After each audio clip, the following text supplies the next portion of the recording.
저는 평생 동안 하나님의 말씀 가운데 내 마음에 더 깊이 새겨진 몇 구절이 있는데 그 중에 몇 가지를 소개하면 요한복음 3장 30절 말씀입니다. 그는 흥하게 하겠고 나는 쇠하여야 하리라. 주님은 흥하고 나는 쇠하겠습니다. 주님이 흥하신다면 나는 쇠해도 좋습니다.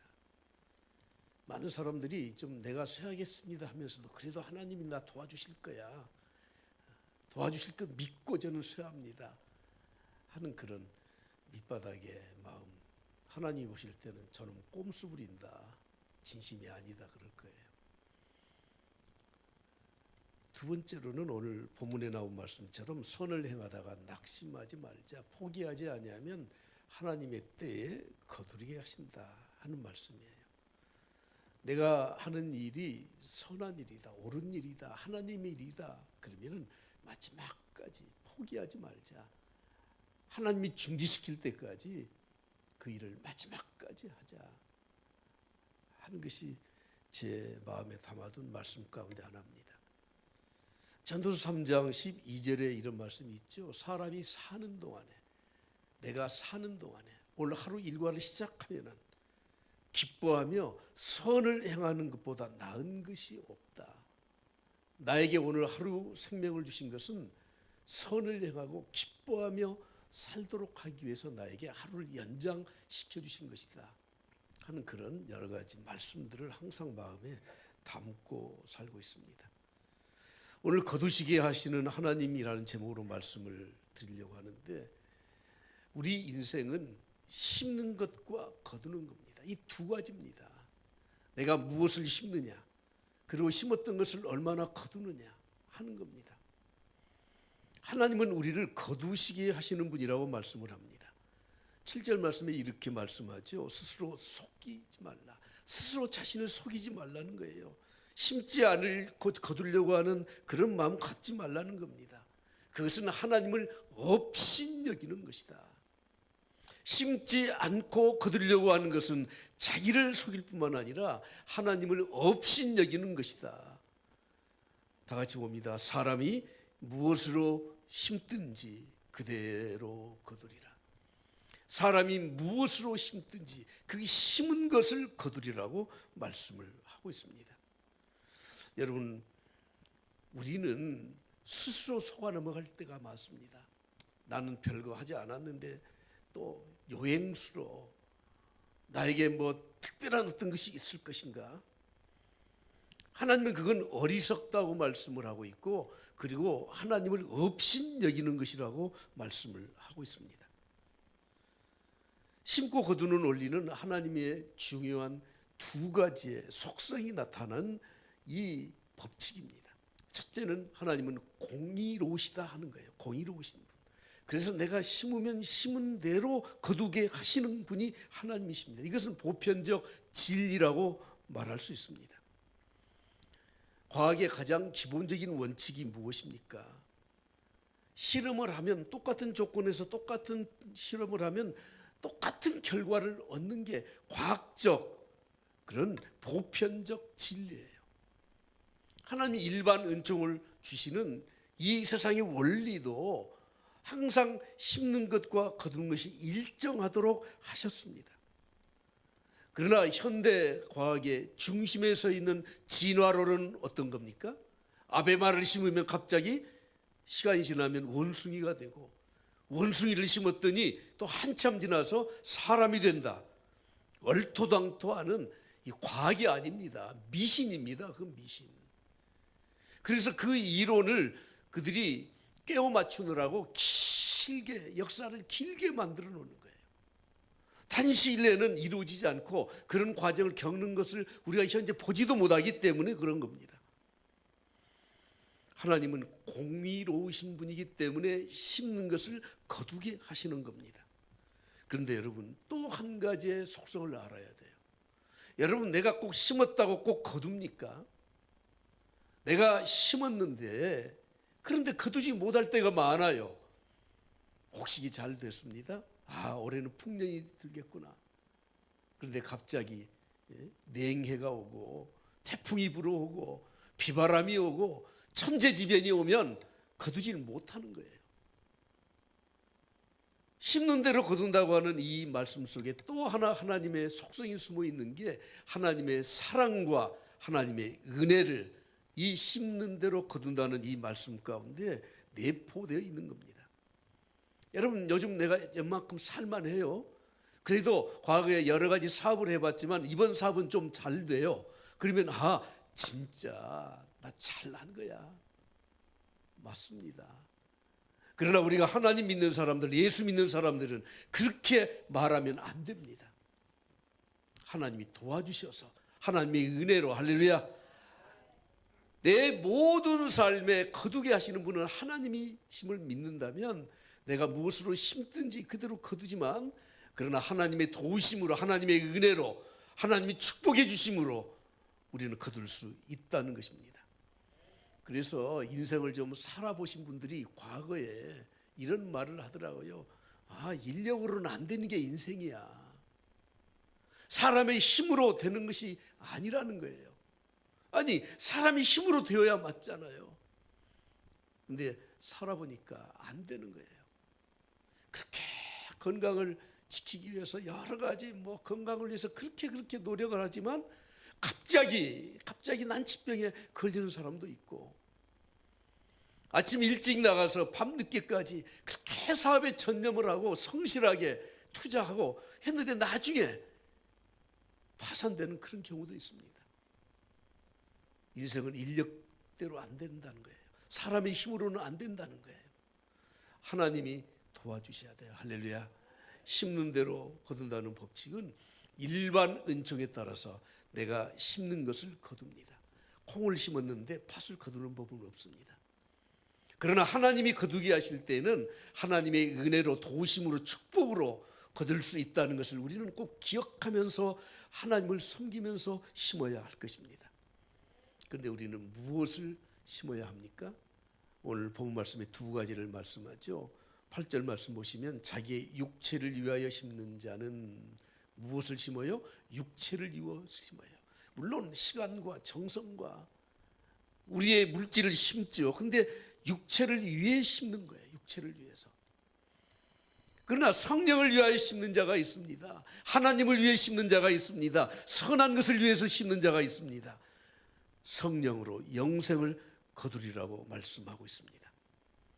여러분, 육체를 위해 심는다 하는 이 말씀이 불신자들을 향해서 하는 말씀이 아니에요. 물론 불신자들은 그들의 모든 삶은 육체를 위해서 심는 거예요. 그들은 성령을 위해서 심지 않습니다. 그러나 우리 믿는 성도들까지도, 믿음을 가졌다고 하는 성도들까지도 육체를 위해서 심는 겁니다. 그런 경우가 있습니다. 여러분, 내가 회사에 출근합니다. 내가 사업에 열심을 다합니다. 자기 맡은 바 소임을 다합니다. 그런데 그 목적이 다르다는 거예요. 여러분, 내가 시간을 바치고 물질을 바치는 게 나쁜 게 아니지 않습니까? 그런데 여러분, 육체만을 위해서, 자기의 정욕만을 위해서, 자기의 욕망을 위해서, 자기의 미래만을 위해서 심는다면 그것은 육체를 위해 심는 거예요. 우리가 믿음을 가졌다고 하는 건 하나님의 자녀가 되었다는 것을 의미하는 겁니다. 그런데 하나님의 자녀가 된 이후에도 육체를 위해서 계속 심어요. 하나님을 위해서 심는 게 없어요. 그러면 마땅히 오늘 본문에서 말씀하는 것처럼 육체로부터 썩어질 것만 거둔다고 말씀을 합니다. 이 말씀은 믿지 않는 자들을 향한 말씀이 아니라 우리 믿는 성도들을 향한 말씀이라는 것을 꼭 기억해야 됩니다. 내가 하나님을 알고 믿고 신앙을 가졌고 예수를 믿었지만 아직도 과거에 가졌던 이 풍습, 습관, 그것들을 버리지 못하고 세상의 방식을 따라서 계속해서 육체를 위해서만 심는 성도들이 있다는 거예요. 신앙생활은 신, 행, 일치가 되어야 돼요. 믿는 것과 사는 것이 하나가 되어야 되는 겁니다. 그런데 우리는 하나님의 자녀가 되었다고 하면서 신행일치가 안 돼. 그것을 육체를 위해서 심는 것과 같은 것이 아니겠습니까? 사도 바울은 자기가 선교했던 지역의 많은 교회들을 돌아보면서 그들의 소식을 들으면서 마음의 안타까움이 굉장히 있었던 것 같습니다. 여러분, 서신서에서 말씀하신 이 모든 말씀은 믿지 않는 세상 사람들을 향해서 주신 말씀이 아니에요. 갈라디아서는 갈라디아 교회에게, 에베소서는 에베소 교인들에게, 고린도전후서는 고린도 교인들에게 준 거예요. 믿지 않는 사람들에게 주는 말씀이 아니라는 겁니다. 그런데 에베소서 4장 22절에 보면 이렇게 말씀하죠. 너희는 유혹의 욕심을 따라 썩어져가는 구슴을 따르는 옛사람을 벗어버리라. 하나님 믿는다고 하면서 옛날 믿었던 그 살았던 습관에 버리지 못하느냐, 그런 말이에요. 하나님의 자녀라고 하면 구습을 따르는 옛사람 좀 벗어버려라. 심령이 좀 새롭게 되어라. 하나님을 따라 의와 진리의 거룩하심으로 자신을 지으심을 받은 새 사람을 입어라. 좀 하나님 믿는다면서, 하나님 자녀 되었다면서 왜 아직도 옛날의 유혹의 욕심을 따라 살았던 옛날 습관 버리지 못하느냐, 그런 말씀이에요. 28절로 넘어가서 한 가지 예를 든 게 이것입니다. 28절 보십시오. 도둑질하는 자는 다시 도둑질하지 말고 옛날에 도둑질했던 그 습관, 관습, 그 관행, 그것을 버리지 못하고 여전히 교회에 나와서 신앙생활을 하면서도 직분을 가지고 있으면서 목사, 장로, 집사라고 하면서도 여전히 세상의 방식을 따라서 도둑질하면서 살아가는 너희들 그 삶을 고치라는 겁니다.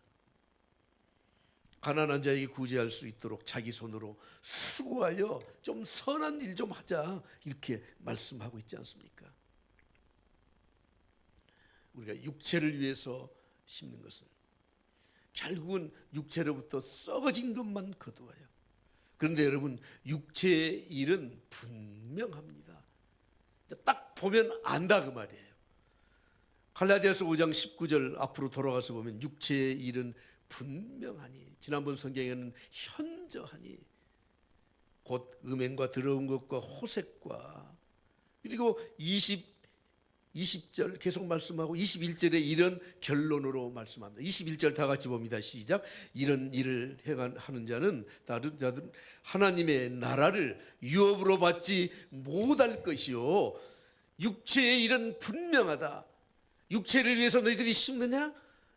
그러면 결론은 분명하다. 하나님의 나라를 유업으로 받지 못한다. 이렇게 분명하게 말씀을 하고 있습니다. 여러분, 하나님의 말씀을 모르더라도 인간이 기본적인 양심만 가져도 선하고 악한 일에 대해서 어느 정도 구분이 돼요. 분별이 돼요. 다른 사람의 것 훔치면 안 된다 하는 것들을 알아요. 우리가 하나님의 말씀을 몰라서, 어려워서, 구별이 안 돼서 지키지 못하는 경우는 거의 없다고 저는 생각합니다. 내가 육체를 위해서 아직도 옛사람을 벗어버리지 못하기 때문에 육체를 위해서 심는 겁니다. 우리 인간은 얼마나 완악한지 아십니까? 이스라엘의 역사에 가장 악한 왕으로 아합 왕을 들고 있죠. 아합 왕은 이방 결혼을 했습니다. 이세벨이라고 하는 이 이방 여인과 결혼을 해서 우상을 가지고 악한 일만 계속하고 하나님의 명령을 거스리고, 그래서 나라가 어려워져요. 하나님이 이 아합 왕을 깨우치기 위해서 하나님의 징벌을 내리시는데 3년 반 동안 비를 내리지 않아요. 여러분, 이 가나안 땅 이스라엘은 우리처럼 무슨 장마철에 막 비가 오고 쏟아지는 소나기가 오고 그런 곳이 아니에요. 물론 우기철이 있죠.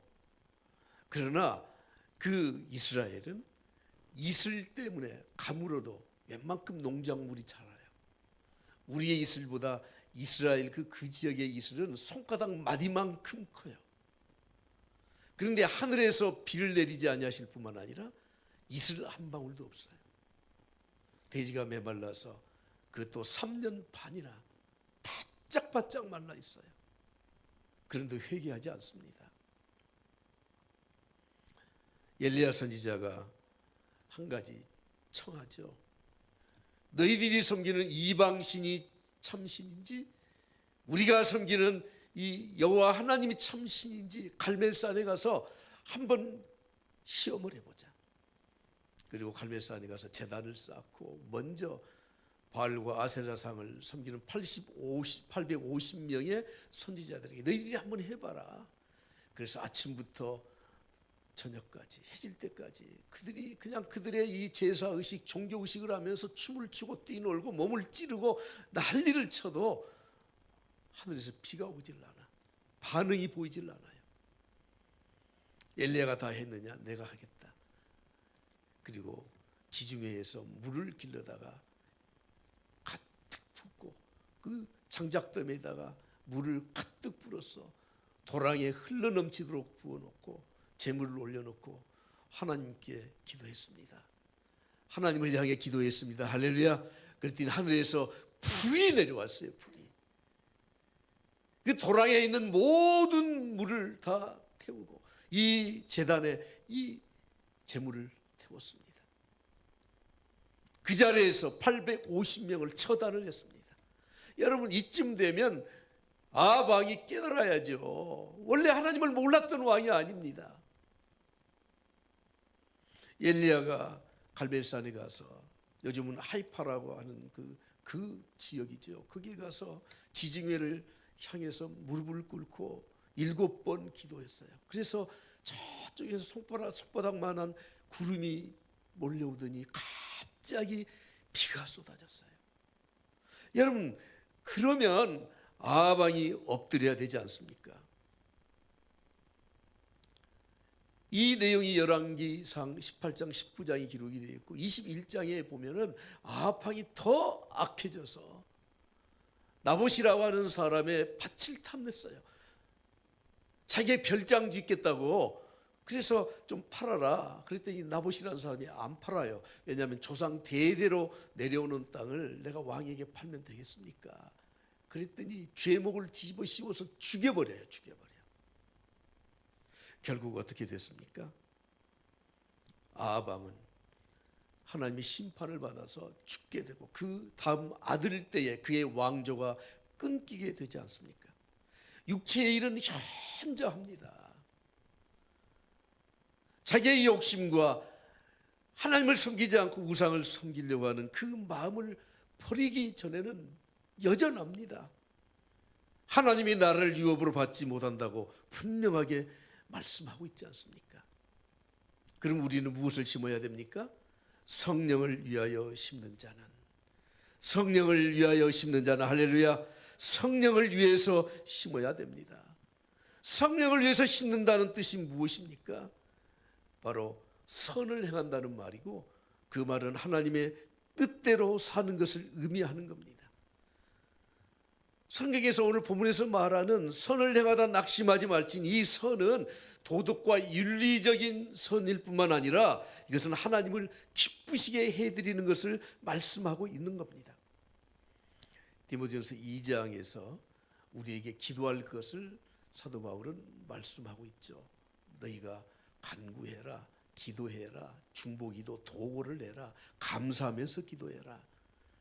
그 중에서 특별히 임금들과 높은 지위에 있는 자들을 위해서 기도해라. 그렇게 기도해야 될 이유가 무엇인지 아느냐? 너희들의 삶의 평안함을 위해서, 신앙생활의 평안함을 위해서 그렇게 하라고 말씀을 하고 있습니다. 그러면서 3절에 이렇게 결론을 내립니다.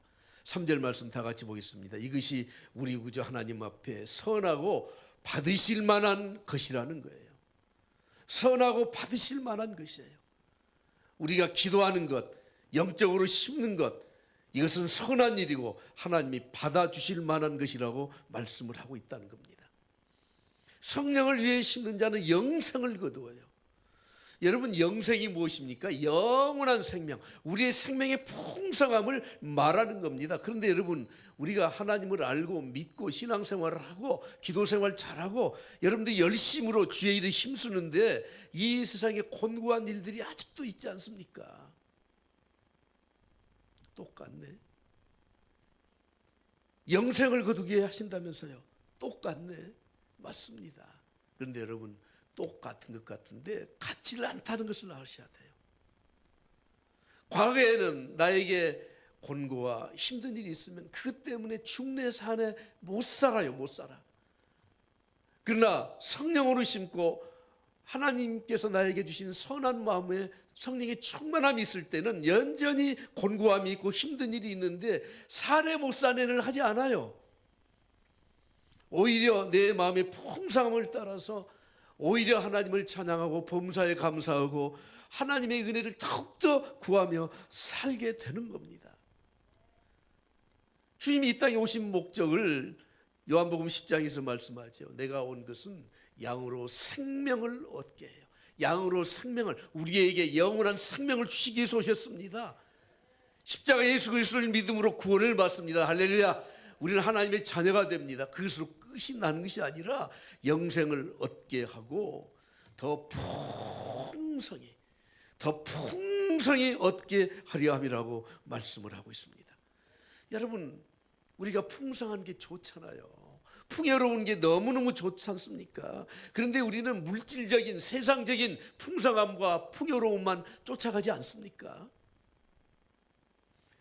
디모데후서 6장에서 부한자들, 부자들에게 디모데를 통해서 꼭 이 말을 전해라 하면서 하시는 말씀이 무엇이냐면 너희들이 가지고 있는 그 부에, 그 재물에 소망 두지 말고 살아라 하고 경고를 하십니다. 여러분, 육체를 위해 심는 자들은 세상의 재물, 세상의 것들에 소망을 두고 사는 사람들이에요. 그러나 성령을 위해 심는 자들은 그것에 소망을 두지 않습니다.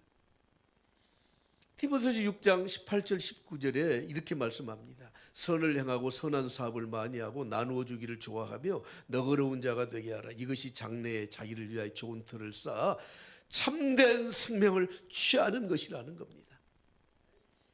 여러분, 내가 부하든지 아니면 가난하든지 내가 형편이 되든지 되지 않든지 나에게 주신 몫이 있다면, 재물이 있다면, 시간이 있다면, 재능이 있다면, 은사와 달란트가 있다면 그것을 가지고 선한 사업에 힘쓰고 다른 사람을 섬기는 일을 좋아하고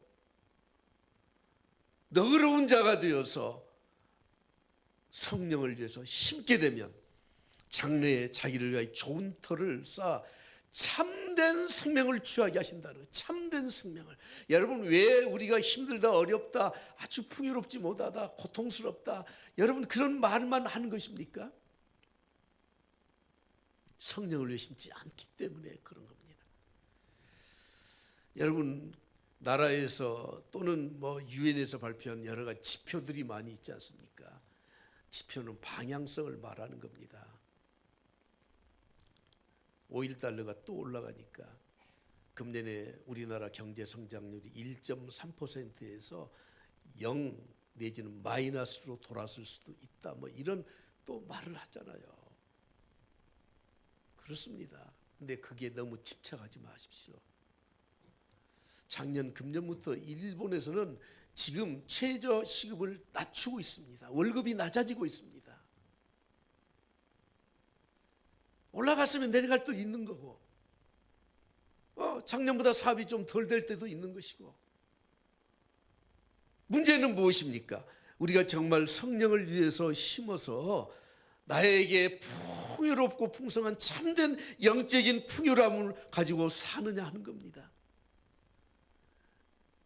우리의 환경을 따라서 살지 말고 힘들고 어려울지라도 항상 선을 행하고 선한 사업을 많이 하고 나누어 주기를 좋아하고 성령을 위해서 심고 하나님을 위해서 섬길 수 있기를 그리스도의 이름으로 간절히 축복합니다. 오늘 저는 이 성령으로 심는 것에 대한 예를 여러 가지 중에 한 두세 가지만 좀 드리려고 합니다. 구체적으로 성령을 위해서 우리가 무엇을 심어야 하느냐? 믿음의 씨앗을 심어야 돼요. 따라서 합시다. 믿음을 심자. 여러분, 우리는 믿어서 구원받았습니다. 이미 우리에게 믿음이 있습니다. 그 씨앗을 우리의 삶에 계속 심어 나가라고 하는 겁니다. 믿음의 씨앗을 심어야 되는 겁니다.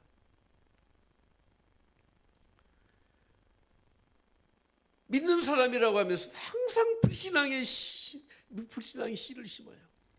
뭐 하면 될까? 지금도 안 됐어. 우리의 신앙생활과 우리의 삶에 하나님이 주신 이 믿음의 씨앗을 계속 심게 되면 하나님이 우리에게 구원과 그리고 형통함으로 열매를 맺게 하실 줄 확신합니다. 빌립보서 4장 13절 보십시오. 내게 능력 주시는 자 안에서 내가 모든 것을 할 수 있느니라. 능력 주시는 자 안에서 믿음으로 행하면 모든 것을 할 수 있다고 말씀하고 있지 않습니까? 믿음의 씨앗을 좀 심으십시오. 믿음이 이기네, 믿음이 이기네, 주 예수를 믿음이 온 세상 이기네. 할렐루야, 할렐루야. 우리는 믿음의 사람들이라면 성령을 위해서 믿음의 씨앗을 심어야 합니다. 두 번째는 따라서 합시다. 순종의 씨를 심자.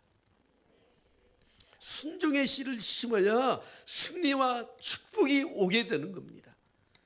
우리의 인생에는 항상 하나님은 축복과 저주 이 두 가지를 놓으셨고 인생의 길은 이 두 가지의 길이 항상 놓여 있다는 것을 아십니까? 내가 내 하나님 여호와의 말씀을 삼가 듣고 내가 오늘 내게 명령하는 그의 모든 명령을 지켜 행하면 내 하나님 여호와께서 너를 세계 모든 민족 위에 뛰어나게 할 것이라. 여러분, 하나님 말씀에 순종하는 순종의 씨앗을 심어야 돼요. 언제부턴가 인간이 타락한 이후에는 불순종의 자식이 되어버렸어요. 사탄은 불순종의 자식이에요. 불순종의 아비예요. 우리가 믿음을 가졌다고 하면서도 우리는 불순종해. 하나님 말씀에 하나님 그건 내 형편이 좀 덜 돼서요. 불순종해요. 여러분들이 가정에서 부모로서 또는 회사에서 상사와 또는 오너로서 부하 직원이 항상 말을 하면 그건 안 되는데요 사장님, 그건 안 되는데요, 항상 그렇게 불순종하면 그 직원 평생 데리고 쓰십시오. 나갈 구실만 주면은 그래 잘 됐어, 그래 다른 회사 가봐, 그러는 거지. 여러분, 우리 인간은 이 사탄의 불신앙의 성품을 우리가 가지고 있기 때문에 우리는 항상 하나님의 말씀에 이 불순종할 준비가 되어 있는 겁니다. 호정주영 회장이 간부들에게 자주 했던 말이 이거라고 하잖아요. 임자 해봤어? 임자 해보고 안 된다고 하는 거야? 여러분, 불순종하지 마십시오. 하나님이 말씀하셨다면 순종하세요. 순종하세요. 나 그러면 설교 오늘 못 마쳐. 순종하십시오. 할렐루야. 순종하시라고. 순종. 성령을 위해 심는 것이 순종의 씨앗을 심는 겁니다. 따라서 합시다. 희생과 헌신의 씨를 심자. 희생과 헌신의 씨앗을 심어야 돼. 그러면 하나님이 상급을 우리에게 주십니다. 여러분, 하나님 앞에서 우리는 두 가지 심판을 받는다는 거 아십니까? 구원에 대한 심판이에요. 누구든지 예수 믿으면 멸망하지 않고 영생을 얻으리로다. 영생을 얻으리로다. 구원의 심판이에요. 그러나 또 한 가지 심판이 있는데 상급의 심판이에요. 고린도후서 5장 10절에 말씀합니다. 이는 우리가 다 반드시 그리스도의 심판대 앞에 나타나게 되어 각각 선악간에 그 몸으로 행한 것을 따라 받으려 함이라고 말씀하고 있습니다. 내가 희생과 헌신의 씨를 심으면 하나님이 상급으로 열매를 맺게 해주십니다. 구원은 믿음으로 받지만 축복은 우리 행함으로 받는 겁니다. 하나님을 위해서 눈물을 심으면 하나님께서 우리의 기쁨으로 열매를 주실 것이고, 하나님을 위해서 물질을 심으면 물질에 30배, 60배, 100배의 축복을 허락하실 것이고, 우리의 몸으로 하나님의 교회를 섬기고 하나님의 말씀대로 순종하게 되면 육신의 강건함과 우리에게 평안함의 선물을 주실 줄 믿습니다. 예수 그리스도의 이름으로 화평의 사랑의 씨앗을 심으면 내 마음의 평강을 선물로 주실 것입니다. 심었다면 어떻게 해야 됩니까? 낙심하지 말아야 돼요. 실망하지 말아야 돼요. 성실함으로, 인내함으로, 기도로 하나님의 때를 기다리라고 말씀합니다. 9절 말씀 다 같이 보겠습니다. 우리가 선을 행하되 낙심하지 말지니 포기하지 아니하면 때가 이름에 거두리라. 오늘 제가 이 말씀을 마지막으로 이렇게 쭉 다시 정리하고 점검하면서 이 찬송이 생각이 나더라고요. 그래서 갑자기 9시 예배 들어오기 10분 전에 이 찬송을 제가 프레젠테이션으로 줬습니다. 한번 다 같이 불러보시죠. 왜 슬퍼하느냐, 왜 걱정하느냐.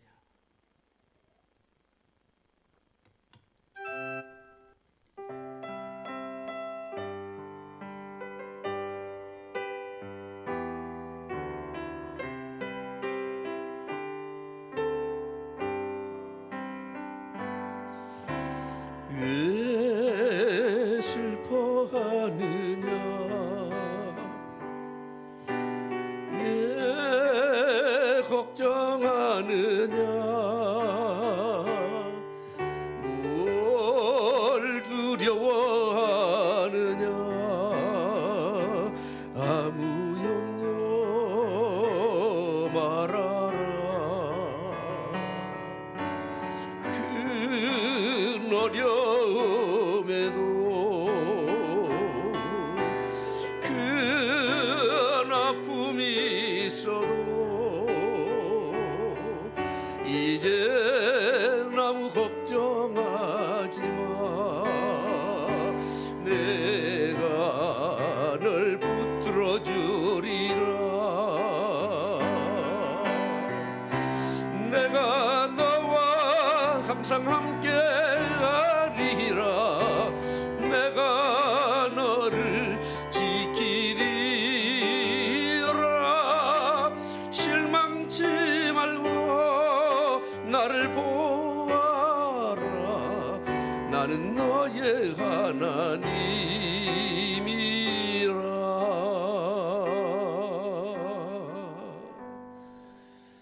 아침에 뭔가 좀 내가 실망을 했던 것 같아. 예? 오늘 비행기 타려고 하니까 진짜 타기 싫어요. 그러면서 이 말씀을 정리하다가 낙심하지 말라.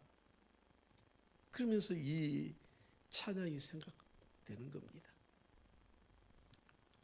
여러분, 선을 행하되 낙심하지 마십시오. 할렐루야. 그러면 거두게 될 것입니다.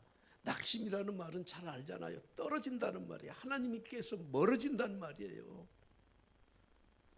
세상으로 내 마음이 떨어져 나가는 것을 말하는 겁니다. 사람들은 힘들면 중간에 포기도 하죠. 그렇습니다. 그러나 우리가 영적인 일에는 절대 포기를 하면 안 돼요. 제 선친이 마라톤 선수였습니다. 아시는 분은 아시지만 몇 번 이야기 안 해. 과거 광주 전남 대표 선수로 전국 체전에 가서 또 다른 종목이지만 한국 신기록도 세웠던. 근데 42.195를 달리는 게 얼마나 힘든지 아세요? 저희 선친은 광주에서부터 저 장성 우리 옛날 그 집까지 마라톤으로 와버려요. 장성에서 나주까지 마라톤으로 가버려요. 그러면 그 코스 길이가 40, 50km 된다 그러더라고. 뛰다가 쥐가 나면은 엎드려져서 바늘 쌈지를 갖고 와서 허벅지를 막 쑤셔서 피를 흘려서 해서 그렇게 또 뛴대요.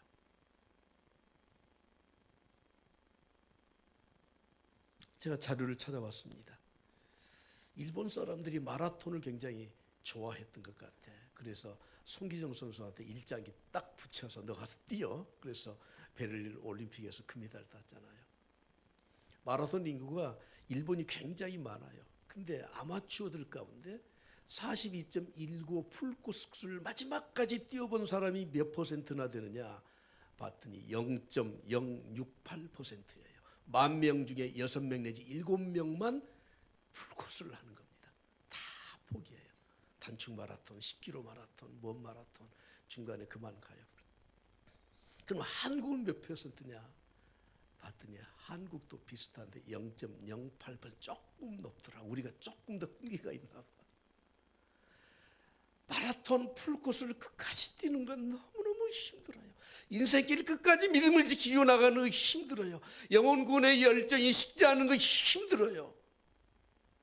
선한 일을 행하다가 힘들 때 다 포기하면 알아요. 내가 여기까지가 내 몫이야. 여기까지만 해요.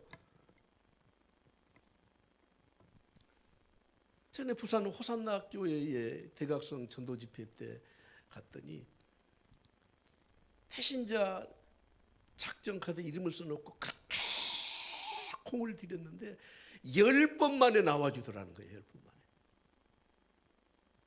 포기하지 마십시오. 하나님이 포기하시기 전까지는 포기하지 마십시오. 나는 선한 싸움을 싸고 달려갈 길을 마쳤으니 이제 흐르는 나를 위하여 면류관이 예비되었으므로. 사도 바울 정말 존경스러운 분이에요. 죽을 때까지 마지막까지 신앙은 은퇴가 없습니다. 그래서 사탄은 이걸 너무 잘 알기 때문에 성도들을 무너뜨리는 도구가 뭐냐면 낙심하게 하는 겁니다. 이렇게 해서 되겠어? 낙심. 준비가 안 됐는데 되겠어? 낙심. 해도 안 됐잖아. 이만하면 돼. 낙심. 자꾸 우리를 부추기는 게 낙심이라고 하는 겁니다. 내가 피곤하지 않냐고 포기하지 않냐면 성실하게 기다리면 하나님은 꼭 거두게 하시리라고 말씀하고 있습니다.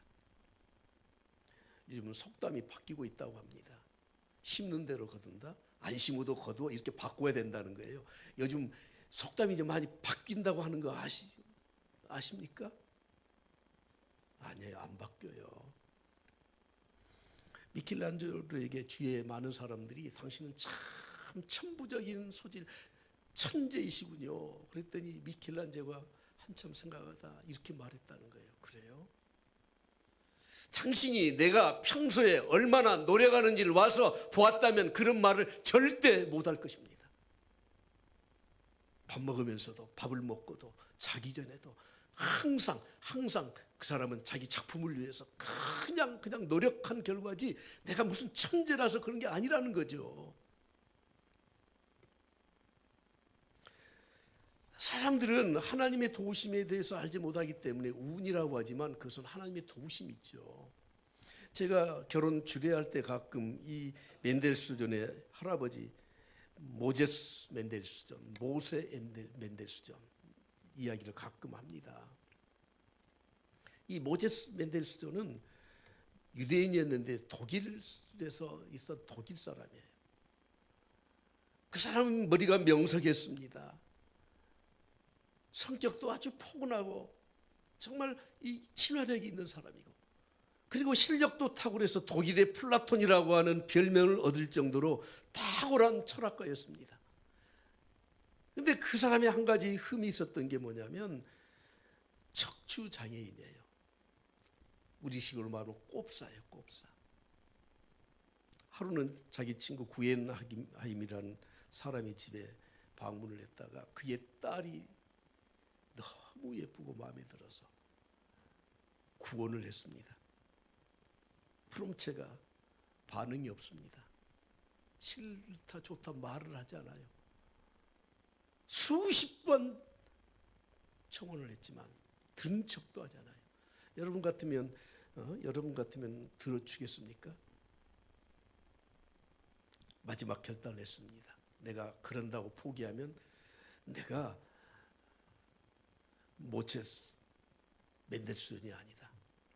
그리고 마지막 팔을 걷어붙이고 한 번만 만나서 이야기하자. 그래서 이야기를 하면서 이렇게 물었습니다. 당신은 결혼이라고 하는 게 인간 관계로만 만나는 것입니까?